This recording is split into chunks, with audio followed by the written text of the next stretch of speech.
हाँ हाँ, बोलिए, कहाँ तक क्लास हो चुका है? हम्म। ऑप्टलेंस, ऑप्टलेंस हो गया।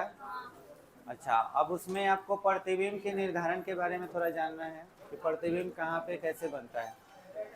ठीक है, तो सबसे पहले आप लिख लीजिए प्रतिबिंब बनने के नियम। लिखिए प्रतिबिंब बनने के नियम।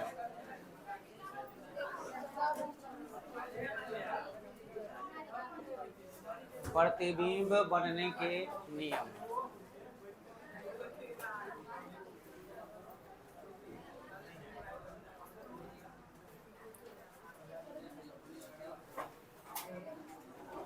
प्रतिबिंब बनने के नियम।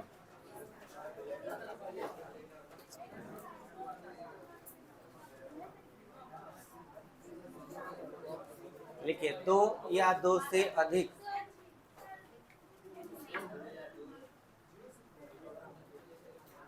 प्रतिबिंब बनने के नियम हेडिंग दे दीजिए और लिखिए प्रतिबिंब बनने के नियम, ये लिखिए हेडिंग, और उसके बाद डैश दे करके लिखिए दो या दो से अधिक अपवर्तित किरणें,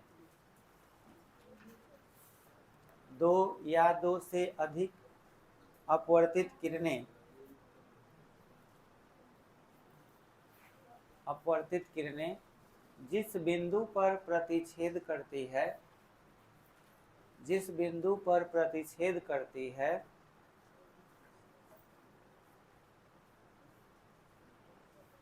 जिस बिंदु पर प्रतिच्छेद करती है उसी बिंदु पर प्रतिबिंब बनता है।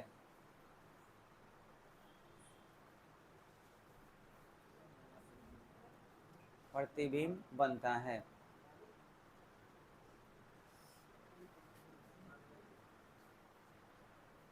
हो गया। नीचे रोमन के 1 में लिखिएगा, यदि मुख्य अक्ष के समांतर, मुख्य अक्ष के समांतर, मुख्य अक्ष के समांतर किरण हो, मुख्य अक्ष के समांतर किरण हो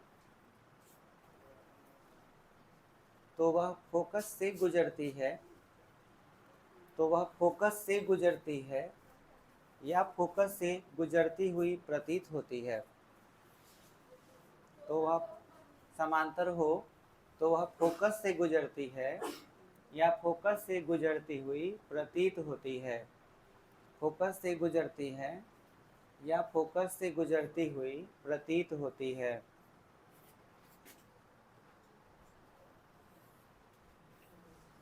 फोकस से गुजरती है या गुजरती हुई प्रतीत होती है।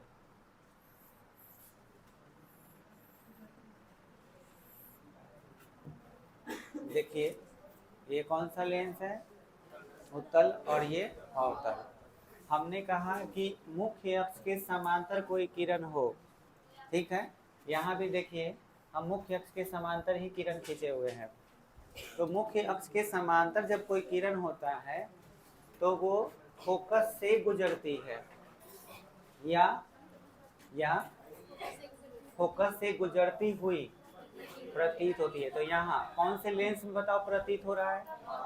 अवतल लेंस में प्रतीत होता है और उत्तल लेंस में वास्तव में गुजरता है। तो ये बात समझ में आ गया। पहला नियम कि समांतर किरण होगा तो फोकस से गुजरेगा या गुजरता हुआ प्रतीत होगा। इसमें किसी को कोई दिक्कत? चलिए जल्दी से नीचे बना लीजिए, फिर दूसरा रोमन के 2 में लिखिए।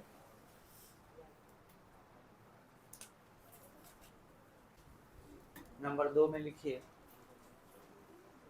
यदि प्रकाश की किरण, यदि प्रकाश की किरण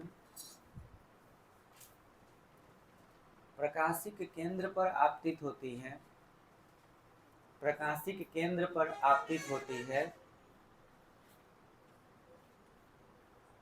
प्रकाशिक केंद्र पर आपतित होती है, प्रकाशिक केंद्र पर आपतित होती है तो सीधे सीधे सीधे अपवर्तित होती है। सीधे अपवर्तित होती है,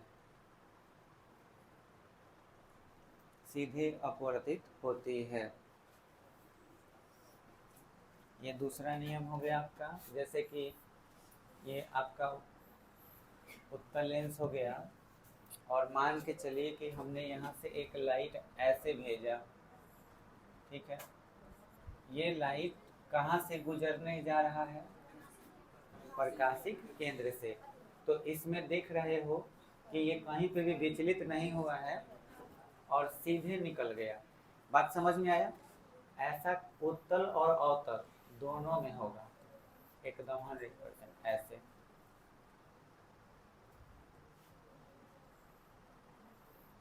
ऐसे ये हो गया, ये फिगर बना लीजिए।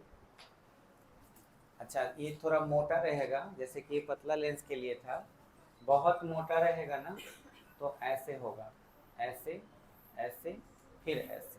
समझ में आया? मोटा रहेगा तब, पतला के लिए सीधे निकल जाएगा, इसलिए इसको पतला लेंस भी बोलते हैं। उतर गया सब लोगों का? चलिए अब सब लोग हेडिंग में लिखिए, लिखिए जल्दी से। उत्तल लेंस में, उत्तल लेंस में प्रतिबिंब, उत्तल लेंस में प्रतिबिंब का बनना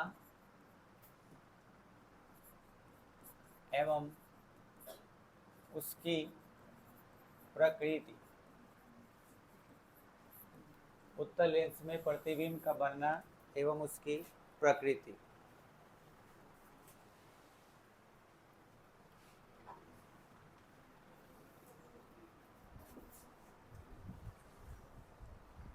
हो गया? हेडिंग हो गया?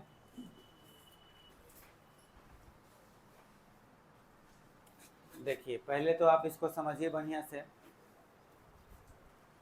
उत्तल लेंस जो है इसमें हम अपने से ये माने हैं कि इसमें 2 गो गोला से ही बनता है, तो केंद्र भी कै गो होगा? 2 गो होगा।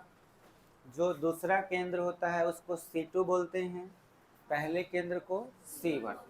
C1 का एक और नाम बताए थे, क्या नाम बताए थे? 2F1। और C2 का नाम 2F2 बताए थे। तो आप चाहें तो इस चीज़ को इसमें दिखा सकते हैं। जैसे मान के चलिए कि यहाँ पर हमारा क्या है? 2F1, तो ये केंद्र हो गया पहले वक्र का, मान लीजिए ये वक्र हो गया एक। अच्छा, और यहाँ पे आपका क्या हो जाएगा? 2F2, एकदम डिस्टेंस बराबर रहेगा। और ये हमारा ऑप्टिकल सेंटर हो गया, यानी कि प्रकाशिक केंद्र हो गया। अब सभी बच्चों को ये मालूम होना चाहिए कि इनके बीच में ही फोकस होता है। तो हम लोगों ने पढ़ा था कि लाइट ऐसे आती है तो फोकस यहाँ पे मिलता है। तो भले ही मैं यहाँ F1 F2 लिख दिया, लेकिन इसमें, और यहाँ F1 लिख दिया, लेकिन ओरिजिनल फोकस इसमें कौन है? F2। ये सब तो नाम इसलिए दिया गया है ताकि हम प्रतिबिंब की स्थिति को समझें कि कहाँ वस्तु होगा तो कहाँ प्रतिबिंब बनेगा। समझ में आया? अब सुनिए, इसको चाहो तो आप एक और नाम दे सकते हो, प्रथम मुख्य फोकस, और इसे क्या बोल सकते हो? द्वितीय मुख्य फोकस। ना अपने हिसाब से अपना नामकरण इसको कर सकते हो, लेकिन याद रहे कि मुख्य फोकस आपका जो इसमें है ये है। समझ में आया? अब देखिए, इस जगह को हम अनंत बोलते हैं, इस जगह को अनंत बोलते हैं। अब आपको इसमें ये जानना है कि कौन सी वस्तु कहाँ होती है तो प्रतिबिंब कहाँ पर बनता है। तो देखिए ध्यान दीजिए, अगर यहाँ पर वस्तु होगा, यहाँ पर अनंत पर, तो एक केस ये हो गया, केस 1, कि वस्तु कहाँ हो सकती है? अनंत पर। दूसरा केस ये हो सकता है कि यही वस्तु कहाँ पर हो? अनंत और 2F1 के बीच में, ये दूसरा केस हो सकता है। तीसरा केस 2F1 पर। देखो वस्तु के साइज में हम कोई परिवर्तन नहीं कर रहे हैं कि वस्तु सेम रहेगा। अच्छा, फिर वस्तु कहाँ हो सकता है? 2F1 और F1 के बीच में, फिर F1 पर। तो ये चौथा केस हो गया, ये पांचवा केस हो गया, और छठा केस ये छठा केस हो गया। ठीक है, क्या और कोई केस हो सकता है इसमें? नहीं हो सकता। अब हमें ये जानना है कि जब हम इसके जरिए किसी वस्तु को देखते हैं तो ये कैसा दिखाई देता है। तो आप सभी बच्चों को मालूम होना चाहिए कि इसमें जब आप इस लेंस का प्रयोग करते हैं, अगर आप अपने कॉपी पर या अपने किताब पर इस लेंस को रख के देखिएगा, तो जैसे कि लेंस रखा हुआ है और लेंस से आप कोई चीज़ पढ़ना चाह रहे हो, तो आप देखेंगे कि बड़ा बड़ा दिखाई देता है। ऐसा होता है। आप इस लेंस का प्रयोग, चाहे आपके ज्योमेट्री बॉक्स में भी इस तरह का लेंस होगा, तो आप देखिएगा कि जैसे ही हम किसी छोटे चीज़ को पढ़ना चाहते हैं बड़ा करके, तो हम उसके पास ले जाते हैं और हमें वो बड़ा बड़ा दिखने लगता है। बात बुझाया? लेकिन अगर ज़्यादा दूरी पर रखिएगा तो दिखाई देता है? नहीं दिखाई देता है। यही इंटरेस्टिंग बात है। अब इस चीज़ को समझना है कि ये होता है तो कैसे होता होगा। तो समझिए, इसमें जितना भी आप देख रहे हो केस, इसमें F1 के पहले वाला केस, ये जितना F1 के पहले वाला केस है सब रियल पार्ट वाला है। मतलब कि इससे कौन सा प्रतिबिंब बनता है?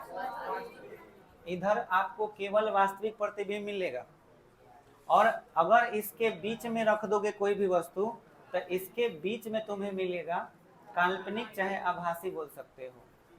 और काल्पनिक मिलने के साथ साथ बड़ा भी मिलेगा। बात समझ में आया? तो इसके बीच में ही जब आप वस्तु को रखते हैं, या अपने वस्तु रखने का मतलब सीधे सीधे हुआ कि आप अपने कागज को, पेपर को पढ़ना चाह रहे हैं और छोटा छोटा लिखा हुआ है उसे बड़ा करके देखना चाह रहे हो, तो तुम इधर उधर ऊपर नीचे करते हो लेंस को। जहाँ पे खूब बड़ा दिखने लगा तो समझ लेना कि तुम वस्तु को कहाँ रख दिए हो, F1 और O के बीच में, तभी जा करके तुम्हें वो बड़ा दिखने लगा। अच्छा, उल्टा दिखता है कि सीधा? सीधा दिखता है। अगर सीधा दिख रहा है इसका मतलब वो काल्पनिक प्रतिबिंब है, क्योंकि काल्पनिक प्रतिबिंब हमेशा कैसा बनता है? सीधा बनता है। बाकी तुम थोड़ा दूर लेके जाओगे तो तुम्हें वो दिखेगा ही नहीं। एक तो दिखेगा नहीं, दूसरा भी कि उसका इमेज बनता भी होगा तो उल्टा बनता होगा, क्योंकि वास्तविक प्रतिबिंब का वास्तविक जो होते हैं वो उल्टा होते हैं। प्रतिबिंब जब बनते हैं वास्तविक तो वो उल्टा होते हैं, उन्हें पर्दे पर प्राप्त किया जा सकता है। अब हम देखेंगे कि भाई ये कैसे बनाते होंगे, इमेज कैसे। तो इमेज बनाने के लिए मैंने अभी थोड़ी देर पहले आपको नियम बताया। दो अपवर्तित किरणें, जैसे आप देखिए अनंत वाला को आपको समझाते हैं, जैसे हम केस 1 को आपको समझाते हैं। केस 1 समझिए, ये आपका लेंस है, ठीक है। वस्तु कहाँ पे है? अनंत पे। तो किरण कहाँ से आएगा? अनंत से। अनंत से यानी कि वस्तु कुछ कहीं पे भी हो, अनंत पे हो, और वहां से लाइट चल के आए, टकरा के आए। तो लाइट, जैसे ये मान के चलो ये किरण आया, तो ये कहाँ से आ रहा होगा? अनंत से। ये भी कहाँ से आ रहा है? अनंत से। ये सारी किरणें जो हैं ये सब अनंत से आ रही हैं। अब बताओ, ये सारी किरणें जब अनंत से आएंगी तो क्या होगा अपवर्तन के बाद? हाँ, और जहाँ बिंदु पर मिलेगा उसको हम क्या बोलेंगे? फोकस कहेंगे। अब आप थोड़ा सा नियम पर ध्यान दीजिए। मैंने नियम आपको क्या बताया? नियम हमने आपको बताया कि जब प्रकाश की किरणें में अपवर्तित किरण जो होता है, अपवर्तित किरण, दो अपवर्तित किरण या दो से ज्यादा अपवर्तित किरण जिस बिंदु पर मिलती है उसी बिंदु पर क्या बनता है? प्रतिबिंब। देखो, इधर वाला किरण आपतित किरण है, लेकिन लेंस के बाद वाला सब किरण क्या है? अपवर्तित। ये लेंस के बाद अपवर्तित किरण है, सब कौन सा किरण है? अपवर्तित। अब ये देखो, 1 2 3 4 5, पांच पांच अपवर्तित किरण इस बिंदु पर मिला है। इसका मतलब ये हुआ कि यहीं पे प्रतिबिंब बन रहा है। अगर हम कहें कि अनंत पर कोई लड़का है, यहाँ पे कोई लड़का है, यहाँ पे कोई लड़का है, और इस लड़के का प्रतिबिंब हम जानना चाहते हैं कि ये कहाँ बना होगा। तो इस लड़के का इमेज कहाँ बना होगा? इस बिंदु पर, फोकस पर बना होगा। और कैसा बना होगा बता सकते हो? वास्तविक बना होगा और उल्टा बना होगा, और सबसे इंपॉर्टेंट बहुत छोटा। तुम्हें यहाँ लड़का दिखाई दे रहा है, यहाँ इस बिंदु में नहीं दिखाई दे रहा होगा, क्योंकि ये इतना छोटा बनता है, इतना छोटा कि इसे जूम करिएगा तभी दिखेगा। बात समझ में आया? तो आपको ये बात समझ में आ गया होगा अनंत से आने वाली किरणें जब लेंस से अपवर्तित होती है तो क्या होता है, बहुत ही छोटा प्रतिबिंब और वास्तविक बनता है। ये बात क्लियर हो गया। तो यहाँ भी इमेज बन रहा है, ये केस 1 हो गया। तो यहाँ पे प्रकृति बताइए क्या हो गया, वास्तविक, उल्टा, है ना, और बहुत छोटा, ये हो गया। दूसरा चीज कि प्रतिबिंब का स्थान, तो ये स्थान कौन सा है, हाँ फोकस यानी F1 पर। अब वस्तु बताओ कहाँ पर है, अनंत पर। तो वस्तु अनंत पर है, प्रतिबिंब कहाँ बनेगा, F1 पर। प्रकृति कैसी होगी, वास्तविक, उल्टा और बहुत ही छोटा। अब यहाँ मैं आपको सारे केसेस बताते जा रहा हूँ, देखो।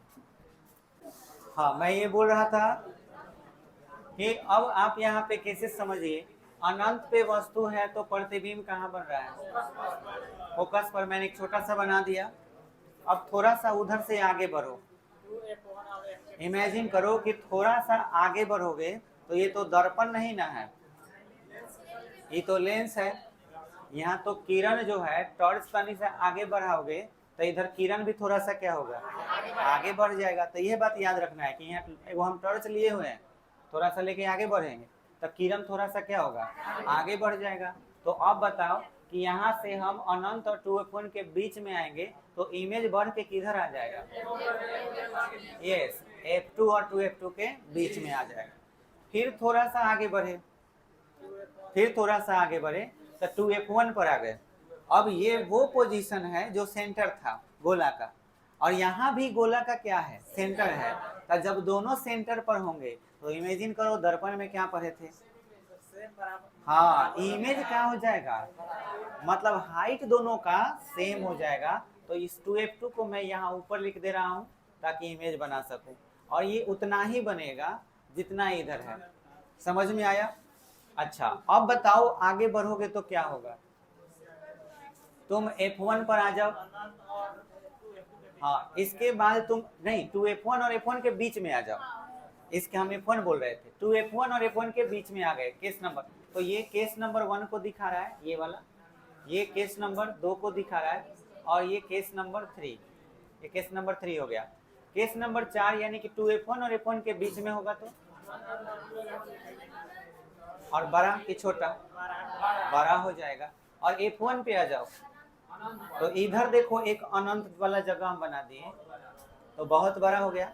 अब यहाँ पे आ जाओ तो बताओ क्या होगा, जैसे ही तुम यहाँ पे आ जाओगे तो इस वस्तु के ही ठीक पीछे, याद करो कि तुम जब कभी भी ऐसा लेंस यूज किए होगे, कभी भी इमेजिन करो कि तुम जब भी लेंस को यूज करके अपने कॉपी या कलम, कॉपी या किताब में जब तुम इसको यूज करते हो तो वो बड़ा दिखता है, तुम्हें बड़ा दिखता हुआ नजर आता है। एक क ख ग जो लेटर होता है वो बड़ा हो जाता है, जूम हो जाता है, और वो किधर दिखाई देता है, जिधर तुम्हारा कॉपी है उधर एक ही पीछे है। ये अगर ये कागज है, मैं इस पे ऐसे लेंस लगा के दिख रहा हूँ तो उधर ही दिखाई देगा कि ऊपर दिखाई देगा, उधर ही दिखाई देगा, और सीधा कि उल्टा, बताओ काल्पनिक हुआ कि वास्तविक। और प्रतिबिंब किधर बना, जिस तरफ वस्तु है उसी तरफ। अब बस इसी को हम देख ही सकते हैं, इस सबको नहीं देख सकते हाई वाला। तो बताओ ये कहाँ हो जाएगा, पीछे बन जाएगा, कहीं पर इसी जगह पर कहीं पर बना देना होगा।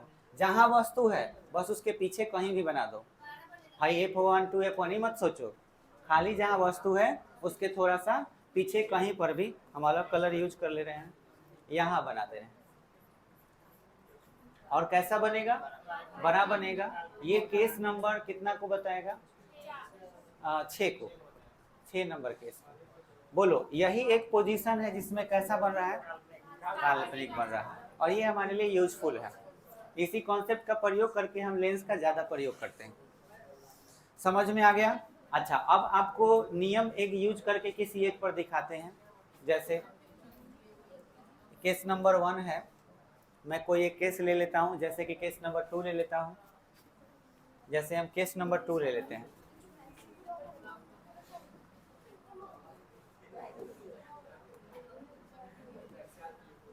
Case number 2।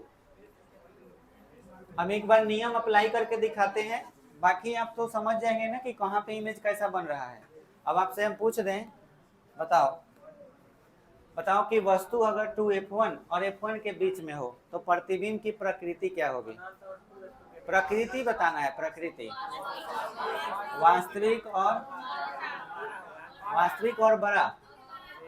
अगर इसके बीच में होगा तो बड़ा हो जाएगा, समझ में, और वास्तविक होगा। अच्छा, अब मैं बोलूँ स्थान क्या होगा? हाँ, ये केस नंबर कौन सा है? 4 और ये केस नंबर है 5। तो बोलो इसको देख के याद कर लोगे? चलो, अब मुझे ये बताओ, यहाँ पे केस नंबर 2 है, तो मैंने वस्तु को लिया है, जैसे कि ये उत्तल लेंस हो गया, ठीक है, और यहाँ पे 2f1 बना दिए, 2f1 हो गया, और इस जगह पर हमने क्या ले लिया? f1। ये हमारा प्रकाशिक केंद्र हो गया, ये हमारा f2 हो गया, और ये क्या हो गया? 2f2। चलिए, अब हम वस्तु कहाँ पे ले रहे हैं? यहाँ पे। हम एक बार नियम अप्लाई करके आपको दिखाते हैं। नियम क्या कहता है? दो ही हमारे पास नियम है। समांतर जाएगा, फोकस से गुजरेगा। दूसरा, प्रकाशिक केंद्र से जाएगा, सीधे निकल जाएगा। तो हम एक किरण ऐसे, ये वस्तु हमारा AB हो गया, वस्तु AB हो गया। समांतर किरण खींचो, बोलो क्या होगा? ये समांतर किरण खींचेंगे तो फोकस से गुजरेगा। ये समांतर किरण आया तो हम इसको कहाँ से गुजार दिए? फोकस यहीं पे होगा, ओरिजिनल फोकस यही है। चलो, अब इसके बाद हम कहाँ से गुजारेंगे किरण? प्रकाशिक केंद्र से, प्रकाशिक केंद्र से। ये प्रकाशिक केंद्र से गुजरेगा,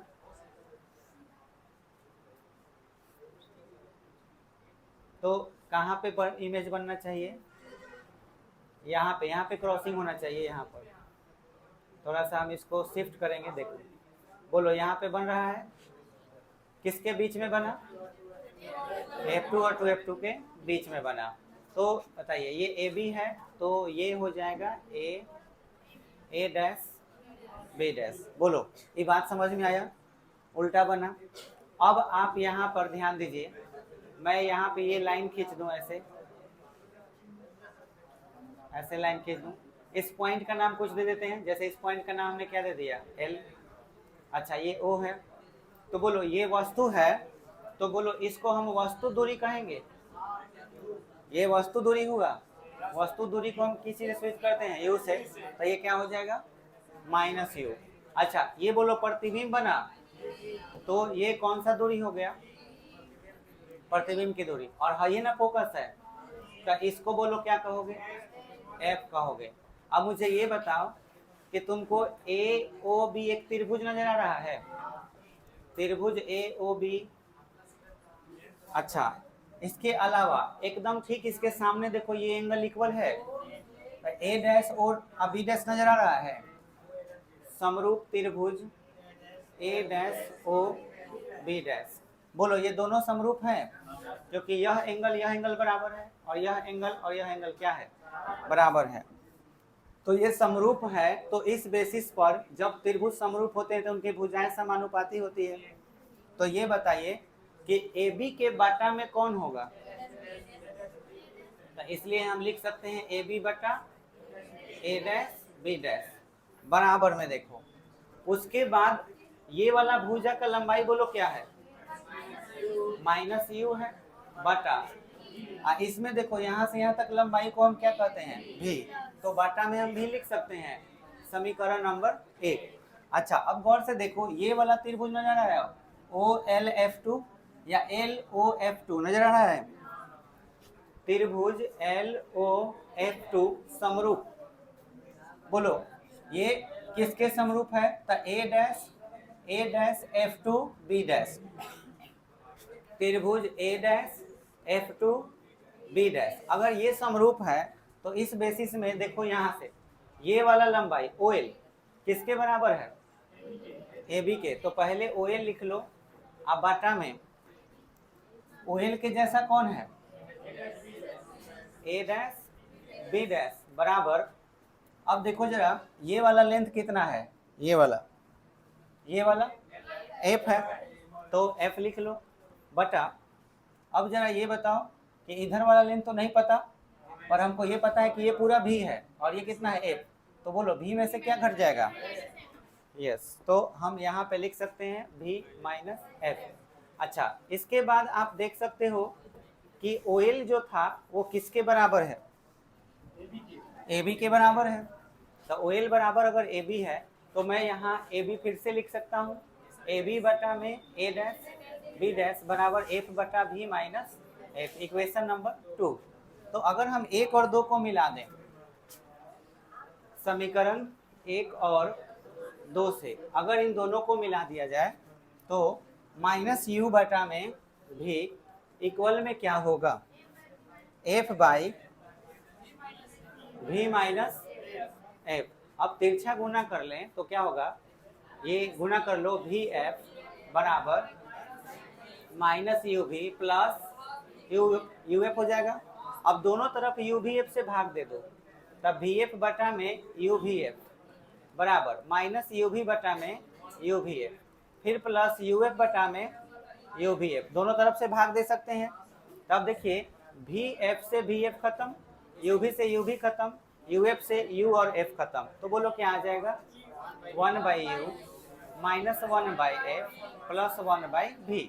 तो आप इसे ऐसे लिख सकते हैं 1/F बराबर माइनस F उधर गया है ना, और इधर क्या हो जाएगा, एक मिनट आए, 1/V माइनस 1/U। देखो इसे हम क्या बोलते हैं, लेंस सूत्र। बोलो ये चाहो तो किसी भी केस पर निकाल सकते हो, तो ये हर केस के लिए पॉसिबल है। बोलो क्लियर हो गया, इसमें किसी को कोई दिक्कत। अच्छा, अब अगर हम अवतल दर्पण का, अवतल लेंस का बात करें, अवतल लेंस में प्रतिबिंब, ठीक है, तो अवतल लेंस बहुत ही सिंपल सी बात है। ये देखो ये अवतल लेंस हो गया, मैं अगर तुमसे बोलूं कि ये किरणें कहाँ से आ रही हैं, अनंत से आ रही, बोलो इन किरणों का क्या होगा, ऐसे फैल जाएंगी, ऐसे ये फैल जाएंगी ना, तो हमें क्या क्या फील होगा कि ये ऐसा लगेगा कि ये कहीं पीछे से आ रहा है। बोलो यहाँ पे मिलता हुआ प्रतीत हो रहा है, तो प्रतिबिंब कहाँ बनेगा, वस्तु कहाँ पर है, अनंत पर। वस्तु कहाँ पर है, वस्तु जो है वो अनंत पर है, और प्रतिबिंब कहाँ बन रहा है, F, और इसको हम F1 बोलते थे, या फोकस आप बोल सकते हो। लेंस के आगे के पीछे, पीछे बन रहा है, तो वास्तविक की काल्पनिक, यहाँ पर प्रतिबिंब कैसा बनेगा, प्रतिबिंब बनेगा काल्पनिक। कैसा बनेगा, है ना, काल्पनिक। और कैसा बनेगा, सीधा के साथ साथ और क्या होगा, बहुत ही बड़ा। अरे कहाँ है, यहाँ पे बिंदु को मिल रहा है तो बहुत ही छोटा ना होगा। ये एक केस समझ में आया।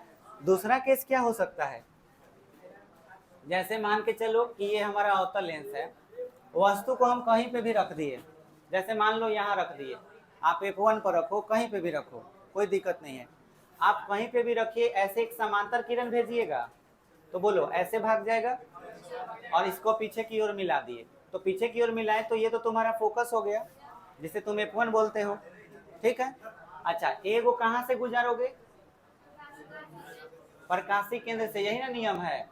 अब प्रकाशी केंद्र से गुजारोगे तो ये तो सीधे निकलेगा, तो जब जब ऐसा तुम करोगे तब तब ऐसा का क्रॉसिंग बोलो यहाँ पे होगा कि नहीं, अब पीछे डॉट डॉट से मिलाओगे तो इमेज यहीं पे ना बन जाएगा, ए डैश बी डैश, और ये हमारा क्या है, ए बी। इससे क्या सिद्ध होता है, इससे सिद्ध ये होता है कि वस्तु आपका कहाँ पे रहे, अनंत, अनंत, और हाई आपका हो गया अवतल लेंस। वस्तु कहाँ पे रहेगा, अनंत और अवतल लेंस के बीच रहेगा। वस्तु कहीं पे भी रहे, प्रतिबिंब कहाँ बनेगा, प्रतिबिंब लेंस, हाँ, F1 और किसके बीच, F1 और लेंस के बीच बनेगा। और कैसा बनेगा, सीधा और सीधा, काल्पनिक और छोटा। पहले लिखना चाहिए था काल्पनिक,